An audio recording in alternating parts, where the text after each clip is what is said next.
with National Fitness Day, it's a really good opportunity to, like I say, try and inspire everyone, get everyone fit. It's almost like a golden opportunity, pardon the pun, to get everyone fit and bring everyone together, and hopefully just get moving. Fitness, mental health and physical health is so important, especially mental health, especially coming out of the pandemic. Hopefully we can inspire more people today. Like you say, it feels great to be a part of that success that I think Great Britain have had coming from out of the pandemic. And I think that really shows how much resilience as a country we have during such a hard time.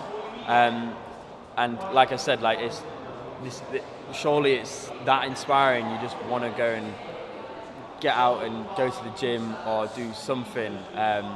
It's really cool to be able to say that I was part of that, with the Euros as well. I know we didn't win, but it was still so good to see us go so far, and it was so positive. And then the Olympics, Paralympics, and then obviously Emma getting Grand Slam, which was insane. Hopefully we just keep, we're obviously the trajectory is going like this. Hopefully we keep on going. The Olympics obviously went perfectly. I'd say a fairy tale, but it's not.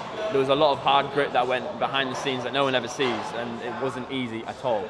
But it's so good to have achieved such an amazing achievement, especially alongside Tom, and to be able to help him get that gold medal too is something I'll always cherish forever. It's been a crazy period since coming back. Obviously I had to celebrate. I'm now back to training. I'm back to doing what I love, which is fitness. It's still not sunk in there. I still don't quite believe what I've achieved. It's just business as usual, really. So the Commonwealth Games is next year. It's in Birmingham. That's another opportunity to try and inspire. Like I said, we're doing so well with sport, and then we've got a home Commonwealth Games. So hopefully that will inspire even more people to get fit and try new sport.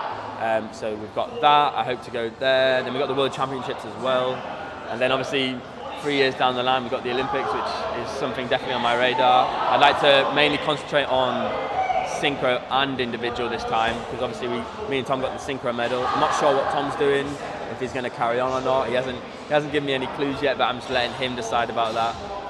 But I really want to focus on my individual career going into Paris. Well. First of all, and I'm sure if you speak to the Treasury, they'd make sure I got this message across. In sport leisure facilities, we've actually invested well over £1 billion during the phase of recovering from COVID. We've had over 600 million in the sports survival package.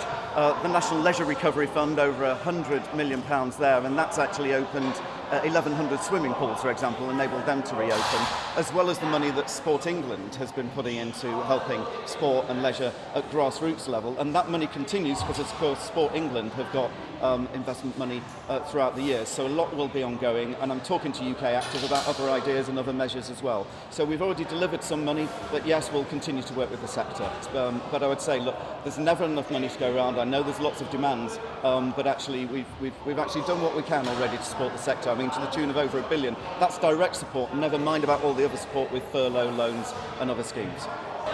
The impact of the pandemic on disabled people has been really difficult in terms of isolation, in terms of compulsory do not attempt resuscitation orders were put on thousands of disabled people with no underlying health conditions, and that has made some people feel very vulnerable.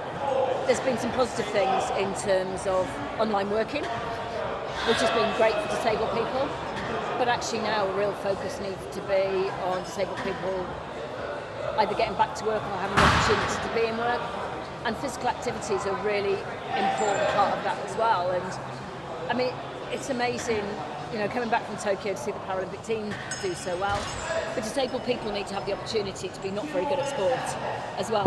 So to be physically active, to do things that are fun and enjoyable, and it's probably a bit rich coming from me, but not be obsessed about pushing everyone to Olympics and Paralympics, because the reality of that is for a really small number of people. It's so important that we help disabled people be active, that gyms and leisure provision is open and welcoming and physically accessible, and part of that actually is getting the right support from governments to say, look, the size and scale of this sector, they can make a massive difference. They can help us be successful as a nation, not just on the medal table.